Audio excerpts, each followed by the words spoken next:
All right, so we are currently outside of a very busy road waiting for my mom. She is in this eye center.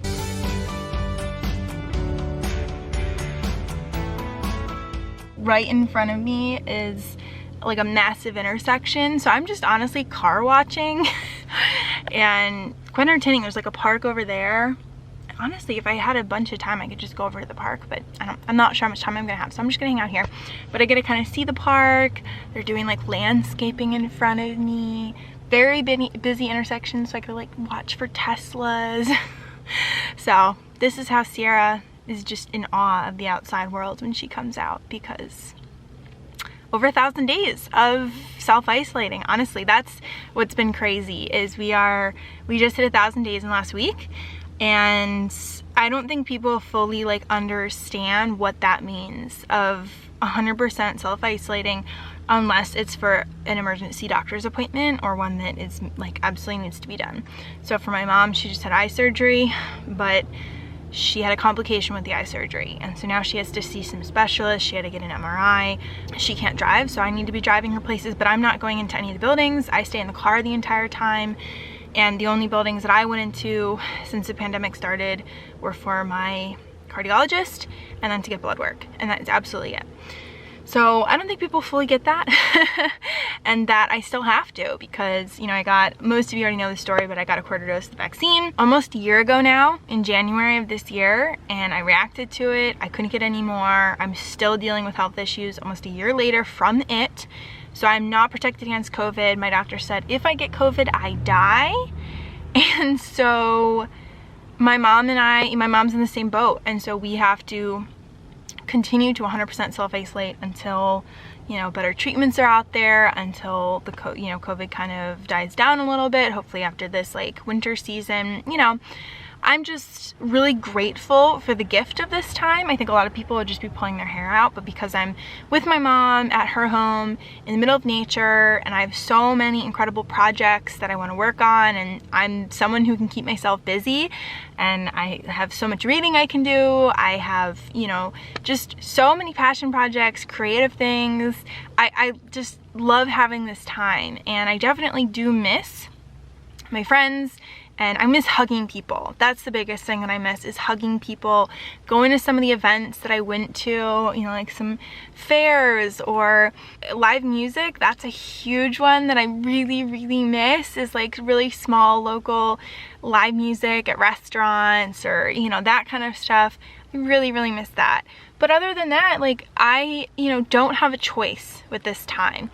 I guess I could put my life below everything else and just go for instant gratification and just be like, I'm just gonna go out with a bang, and if I get COVID, I die. It's very likely that I would get COVID because COVID is still rampant, so I'm just gonna go party my ass off and probably die in the next like 6 months. But I choose not to do that, and I choose to have the rest of my life, hopefully fingers crossed, ahead of me. But in the meantime, I'm gonna use this time as a live time, as the Stoics call it, which is just using the time to your advantage.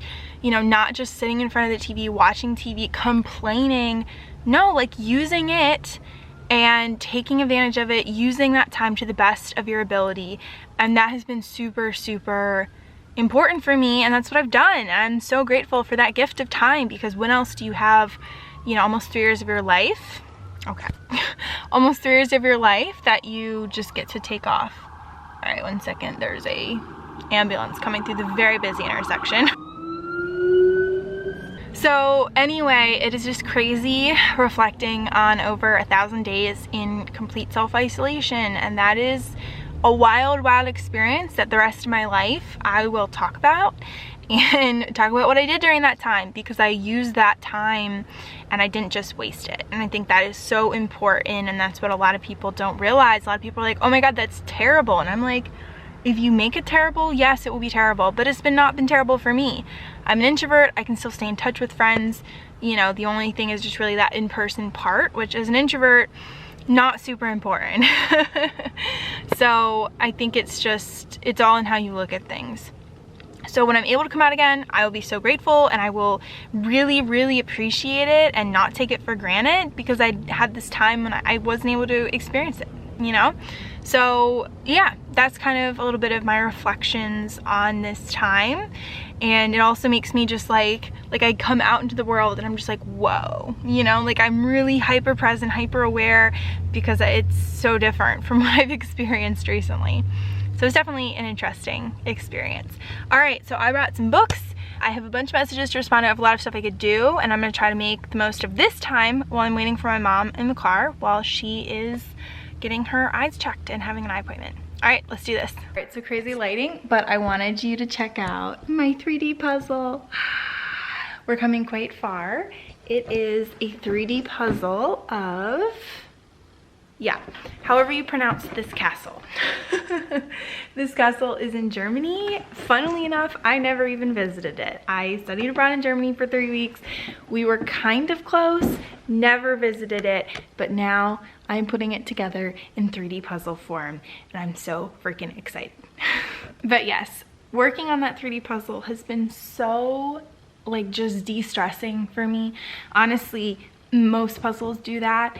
It's just a way for me to like pop on a show or listen to a podcast or even just sit in stillness and work on this puzzle, and I feel accomplished when I've done it.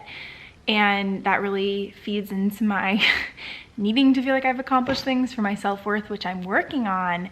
But yeah, that's been a great stress reliever. And I'm officially done my last final, which was a 7-page paper. It was actually a SWOT analysis of my group project for all semester. I finished it. Whew. So your girl is done officially with 2 classes. Unfortunately, I do still have one more, which is an incomplete. So I'm gonna be working on that over the holidays, but I'm just so excited to have the hardest projects done now. Wow, my hair is looking quite red. I don't know, I guess they still have the highlights in it. I mean, they're growing out, but they're there, and I'm very excited. So I had one of the best meetings I've had in a long time. I really haven't been taking many meetings because I only really am taking school meetings and then upcycle meetings, but I will still meet with some of my mentors, and I met with Stephanie, who was a mentor from Hen Hatch a year ago. So I would have met her a little bit more than a year ago now. And I met with her and I told her today, I was like, you are like my spiritual guru. I meet with her about every 3 months, I would say. And she just blows my mind with knowledge every time. I'm so grateful for her. And she was like, oh, you're helping me manifest my dream of being like a spiritual guru. It was just so exciting. And I was able to reflect on the last like 3 months and really see how far I've come, how much I've learned from being out of the fight or flight for maybe a couple of weeks, I would say, and then coming back now, you know, at the end of the semester, and I'm back in it again, unfortunately. But I've learned so much during that time. Ran out of battery there, so we're back in a slightly different position. But she recommended this book for me. So actually my parents had this book, so I was like, oh, I don't even have to go buy it. Thank goodness. I have one in our library, apparently. We don't have a library. The books are just spread out all around the house.